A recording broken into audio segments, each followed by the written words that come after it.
Good morning, everyone! So, this is a day of my life. So, kakagising ko lang ngayon at ginising ako ng aking butihing ama. So, gusto kong mag-iwan or mag-remind sa bawat isa, no? Na, sabi nga sa verse na, "This is the day which the Lord has made. Let us rejoice and be glad in it."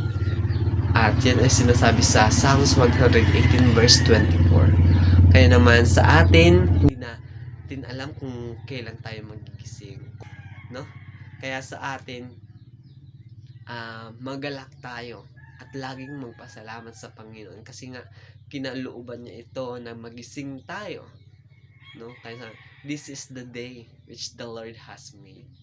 Kaya sa atin, sino man ang nakakarinig nito, maging magalak tayo lagi sa Panginoon.